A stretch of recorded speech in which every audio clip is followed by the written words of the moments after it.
Vous êtes à l'heure du grand format de l'actualité sur la télé Pacifique. Madame, Monsieur, bienvenue. Le Premier ministre Ariel Henry est en déplacement à Suriname où il participera à la commémoration du 48e anniversaire de l'indépendance de ce pays de l'Amérique du Sud. La Cour supérieure des comptes et du contentieux administratif annonce la libération de ces 5 agents qui ont été enlevés le 6 novembre dernier sur la route de Taraz. L'ex-directrice adjointe de l'ONAS, Stéphanie Mondestin, a été arrêtée à l'aéroport international Toussaint Louverture alors qu'elle s'apprêtait à se rendre en République dominicaine. Elle a été convoquée le 27 novembre au parquet de Port-au-Prince. L'ex-député Franz-Robert Mondé est décédé jeudi matin, souffrant et s'était rendu à l'étranger en vue de se faire soigner. La hausse des prix des produits continue d'exaspérer les petits détaillants. Il souligne l'appréciation sensible de la gourde par rapport au dollar américain qui n'a toutefois pas permis une amélioration de la situation envenimée par la violence des gangs criminels. Vers une Haïti sans violence, s'unir pour combattre et éliminer la violence entre les partenaires intimes, la violence familiale et la violence basée sur le genre. Tel est le thème de 16 jours d'activisme lancé jeudi à Bourdon par l'Association pour la réduction de la vulnérabilité en Haïti. Restez branchés, le détail c'est tout de suite. Si vous jugez que cette vidéo est intéressante, n'hésitez pas à liker et partager la vidéo. Et surtout, n'oubliez pas de vous abonner à cette chaîne et activer la cloche de notification pour ne pas louper aucune de nos vidéos.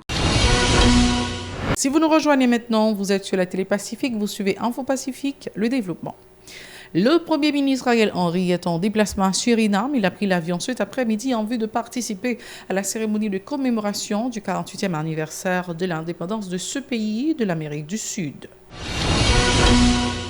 Alors qu'elle est convoquée le 27 novembre au parquet de la juridiction de Port-au-Prince, l'ex-directrice adjointe de l'Office national d'assurance vieillesse ONAS, Stéphanie Mondestin, a été arrêtée à l'aéroport international Toussaint Louverture. Elle s'apprêtait à prendre l'avion en direction de la République dominicaine. Toutefois, elle ne faisait d'objet aucune interdiction de départ. Le commissaire du gouvernement, Maître Elder Guillaume, a ainsi décidé de frapper d'interdiction de départ tous ceux qui sont attendus au parquet de Port-au-Prince à partir de la semaine prochaine pour répondre des faits pour lesquels ils ont été incriminés par l'unité de lutte contre la corruption ULCC.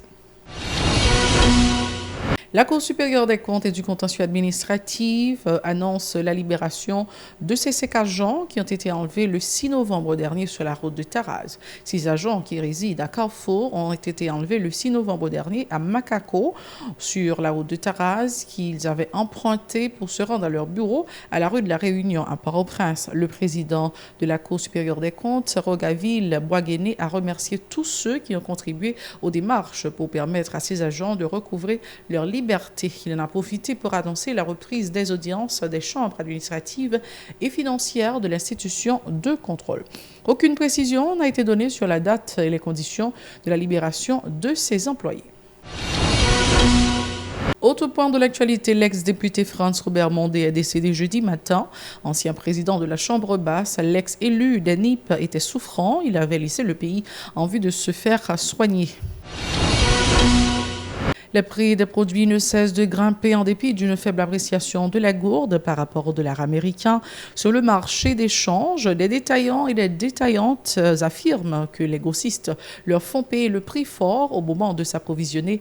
Ils expliquent cette situation par l'escalade de la violence des gangs criminels qui contrôlent particulièrement toutes les entrées de la capitale. Ils déplorent aussi le ralentissement systématique de leurs activités en raison de l'acuité de la crise économique. Le panier de la ménagère a considérablement réduit.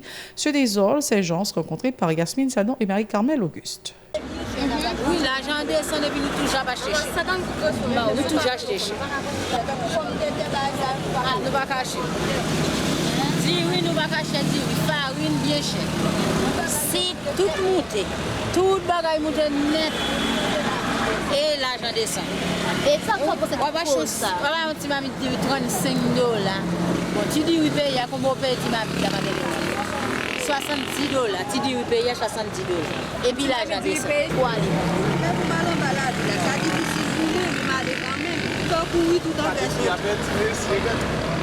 Si vous commandez dans le on va le descendre. Bien cher pour acheter, il y a un assassiné. Ok. Il y a un assassiné. C'est l'air boutique. L'Association pour la réduction de la vulnérabilité en Haïti, AREV Haïti, a procédé jeudi au lancement de 16 jours d'activisme autour du thème « Vers une Haïti sans violence, unie pour combattre et éliminer la violence entre les partenaires intimes, la violence familiale et la violence basée sur le genre ». Une activité qui vise à sensibiliser les gens à l'impérieuse nécessité de lutter contre de telles pratiques dans la société. Plusieurs départements géographiques, dont l'Ouest, le Sud, le Nord-Ouest et le Nord-Est, sont concernés par cette initiative, a précisé Junior Israël Delis, l'un des organisateurs, au micro de Chilor Semixan et Max Roni Orissa. Jeudi, c'est le lancement 16 jours d'activisme que AREV Haïti est lancé jeudi. AREV Haïti, c'est l'Association pour la réduction de la vulnérabilité en Haïti. C'est une organisation qui a 10 ans de travail en Haïti. Et jeudi, nous lançons une activité qui a fini 10 décembre. Nous commençons jeudi, nous avons fini 10 décembre. Pour nous avons différentes activités dans la période, 25 novembre, 10 décembre, 1er décembre, que nous avons différentes activités dans la période. Ces activités, nous ne les pas fait seulement dans l'Ouest, nous avons fait dans le Sud, nous avons fait dans le Nord, nous avons fait dans le Nord-Est, nous avons fait dans le Nord-Ouest, nous avons fait dans NIP et nous avons fait dans la zone de l'Ouest en attendant. C'est non seulement comme ça nous avons fait en attendant. Les contextes ou même mise en contexte activité, c'est pour nous capables de continuer à combattre et éliminer question de question violence basée sur le genre. Aujourd'hui, là, nous avons un paquet de monde qui a subi violence et violence qui a subi aussi à cause de sexe. Parce que ces femmes qui subissent violence, à cause que c'est un garçon qui subit violence et à cause de l'orientation sexuelle, il y a de violence que les a subi dans la société. Pour cela, nous trouvons que l'important est chaque année pour nous capables faire type de sensibilisation pour nous permettre que nous capables sensibiliser la société, la communauté, le monde, chaque monde pour nous dire que tout le monde c'est monde et que tout le monde doit gagner le même droit et que tout doit être égal. La représentante de l'Office pour la protection du citoyen et de la citoyenne à cette activité, Esther Présumé, a salué cette initiative. La féministe en a profité pour encourager la lutte pour le respect des droits des femmes et des filles. Ses propos. La campagne mondiale des 16 jours d'activisme est un moment opportun pour tous les défenseurs des droits humains en général, des droits des femmes et des filles en particulier, afin de démontrer leur engagement individuel et collectif et leur détermination à travailler ensemble contre toute forme de violation des droits des femmes et des filles. Rappelons-nous que cette période des 16 jours d'activisme allant du 25 novembre au 10 décembre est célébrée pour montrer que la violence à l'égard de la femme constitue une violation flagrante des droits fondamentaux des femmes et des filles, avec de graves répercussions sur la vie de millions de femmes et de filles dans le monde en général et en Haïti en particulier. L'Office de la protection du citoyen, à travers sa mission en tant qu'institution nationale de promotion et de protection des droits humains, INDH, témoigne de sa solidarité et de sa collaboration aux côtés de tout organisme de défense des droits humains, en portant un accent particulier sur les violences que subissent nos femmes et nos filles. Plusieurs participants à la cérémonie se sont également félicités de cette démarche, indiquant que bon nombre de personnes des deux sexes sont souvent victimes d'actes de violence suscités par la conjoncture. Ils invitent tous les secteurs à s'impliquer dans la lutte pour la réduction de ce type de violence, incompatible aux efforts pour l'instauration d'un état de droit en Haïti. Suivez. Le sentiment que m'a participé dans l'activité, c'est à cause que nous surtout, nous subissons trop de violence dans la société. Dans n'importe milieu de vie que nous sommes femmes, et de mettre étudier pour nous être capables de faire un bagage. Vu que nous sommes vulnérables, la société n'a pas gardé nous pour ça. Nous comprenons, comme si nous étions capables d'avocat, nous pouvons plaider en cause, vu que c'est femme. Petit avocat, petit maître là, on va non, mais c'est son garçon qui a plaidé, il va petit maître là. Non seulement on va avoir titre là, on est gourmet pour et on subit violence physique, on subit violence psychologique et on subit violence sexuelle. Donc participation à l'activité, ça, pour aller dans quel niveau? Dans le niveau pour lutter, pour capable de réduire le taux de violence qu'a fait soumettre à nous. Violence basée sur le genre, les concerne nos villes en tant que femme. Par rapport à ça, avec ces jours d'activisme que AREV Haïti a fait dans ce moment-là, c'est pour nous capables de sensibiliser l'autre monde qui a gardé nous, qui a aidé nous pour comprendre que violence, quitte les verbales, quitte les physiques, quitte les psychologiques, il y a un pile de répercussions on est capable de venir dans un moment de détresse, il est anxieuse, il peur, il ne pas prendre la rue parce que il connaît depuis le sorti comment on va regarder le mal. Autre point, l'Alliance pour la gestion des risques et continuité des activités AGRK en partenariat avec le Bureau des mines et de l'énergie BME, la Direction de la protection civile et le service maritime et de navigation d'Haïti, CEMANA, a organisé jeudi à Port-au-Prince une activité dans le cadre de la journée internationale de sensibilisation au tsunami commémorée le 5 novembre dernier. L'occasion pour la directrice exécutive de l'AGRK, Fania Joseph, d'insister sur l'importance de ce genre d'activité, arguant que le pays est exposé aux aléas climatiques, dont les secousses sismiques. Elle est au micro de Vérona Arnaud et Josélie François. L'activité aujourd'hui, c'est un atelier de formation que nous gagnons pour près d'une soixantaine de jeunes universitaires. Donc, l'université, ça vient de plusieurs universités différentes dans la zone métropolitaine de Port-au-Prince. Et comme intervenant, nous gagnons aujourd'hui M. Claude Prepti, nous gagnons M. Jérôme Étayé, nous gagnons Emmanuel Pierre de Protection Civile, Claude Prepti de Bureau des mines et de l'énergie, nous gagnons Jérôme Étayé du Codomar de CEMANA. Et nous allons faire une présentation pour justement sur différents risques que nous gagnons, différents risques naturels que nous gagnons en Haïti. Nous avons fait face aux risques sismiques, risques tremblements de terre, nous avons risques tsunami en tout. Et puis nous avons directeur et formation, section formation et simulation dans la protection civile qui fait une élaboration du système national en général. Et puis ils font passer tout sous le plan national et que nous gagnons sous gestion risque à désastre. Effectivement, nous tous connaissons et en Haïti, son pays est extrêmement vulnérable, mais malheureusement nous gagnons plusieurs manques dans le niveau sensibilisation, dans le niveau formation et de manière générale.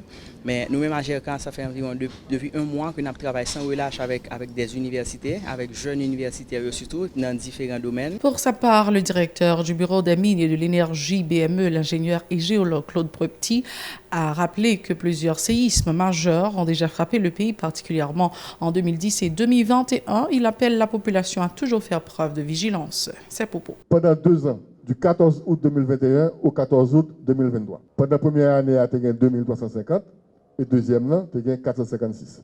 En juillet, nous avons enregistré 45 tremblements de terre de magnitude comprise entre 1,5 et 3,7. Août, 42 tremblements de terre entre 1,5 et 3,7. Septembre, il y a 62 tremblements de terre entre 0,8 et 3,8. Toujours des secousses qui sont très faibles. Et en termes de département, qui département qui est plus secoué en septembre? NIP, Nord-Ouest, Ouest, Sud-Est, ensuite ouvert Sud, Grand Est.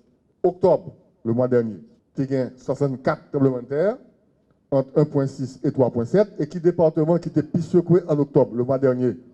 Nord-Ouest, Ouest, Sud-Est, ensuite NIP, Grand Est, Sud, Vignac. La construction du canal de Ouanamet a fait des émus. La Torbec, dans le département du Sud, des citoyens de la 2e section de Bois-Landry viennent d'emboîter le pas en vue du renforcement de la production agricole. Écoutons les explications de l'agronome Watson Dormesson, l'un des responsables de ce projet. Motivation, ça sortit directement la caille paysan, la caille agriculteur. Donc, ils jugent que c'est important pour être capable de joindre de l'eau pour travailler parce que depuis l'agriculture, on a présence de l'eau qui est vraiment important. Donc, il y a de l'eau qui a gaspillé dans la zone Bois-Landry. Ils ont décidé de mettre tête ensemble pour drainer de l'eau pour y aller grasser ensemble avec lui et la passer dans partie dans Bois-Landry et puis pour être capable d'arroser et pour être capable de planter du riz ensemble avec toute l'autre culture. Et de l'eau n'a pas privé grasser seulement, la privé jusqu'à Tiguiné.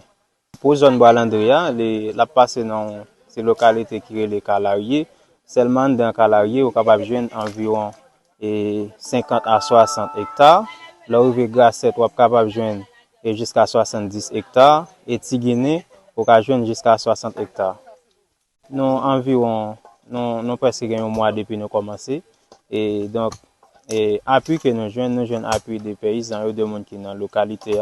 Et ensemble des gens dans la diaspora, on est capable de constater chaque monde qui a gagné accès à un outil, soit un pelle ou bien un piquois. Mais c'est par rapport à quelques gens qui vivent dans la diaspora qui ont nous support. Mais pas beaucoup de l'État, nous ne pouvons pas joindre rien. Pas beaucoup de autorités locales, rien ne peut recevoir. Les agriculteurs se réjouissent de cette initiative, indiquant qu'il est temps de se mobiliser à l'échelle nationale pour la relance de la production agricole. Dans cette perspective, ils sollicitent notamment l'appui du ministère de l'Agriculture. Écoutons leur déclaration au micro de Franz Lagarde. gagner relevé topographique là qui lui-même te démarré déjà. Ça veut dire que n'a continué avec travail fou là, mais comme contrainte que nous gagnons, c'est m'daka dit bras d'homme là qui pas suffit. C'est vrai que nous gagnons pile monde, mais regardez largeur canal là, regardez profondeur canal là fouiller. Donc ça veut dire que nous rendons compte si nous gagnons équipement canal là fouiller plus facile. Là ça nous penser à Bako, nous penser à lundi Bako loader, nous penser à Bobcat, nous penser à on pelle excavatrice. Donc si nous jouons un matériel ça et plus même, ça veut dire que nous allons aller plus vite. Je dis à nous prendre décision ça parce que nous avons plein de grassettes, il y a trop besoin, trop nécessité. Et cette année même ça paraît difficile net en pile pour nous parce que nous avons habitué à faire des grandes durées là-dedans pour nous satisfaire et vote nous population toute voter mon école et contribuer tout à d'autres bagages qui gagnent dans la zone là. Mais en a dès que printemps la pluie vient commencer en retard, ça permet que un gros découragement que nous pas capable arriver frère ça que pour nous faire. Et si nous avons des yeux pendant nous regarder on peut tout plein de face on pas réaliser là-dedans. Et c'est objectif ça qui vient motiver nous aujourd'hui qui fait nous aller dans le canal ça pour nous être capable faire quel que soit moyen pour nous être capable de jouer grassette avec lui. Et là nous avec l'eau ça grassette, il va au bénéfice zone là. C'est la toute fin de ce journal. Merci d'avoir été des nôtres. Restez branchés la Télé Pacifique pour le reste de la programmation. Vous connaissez déjà la formule. Soyez très très prudents car les temps sont durs. Au revoir.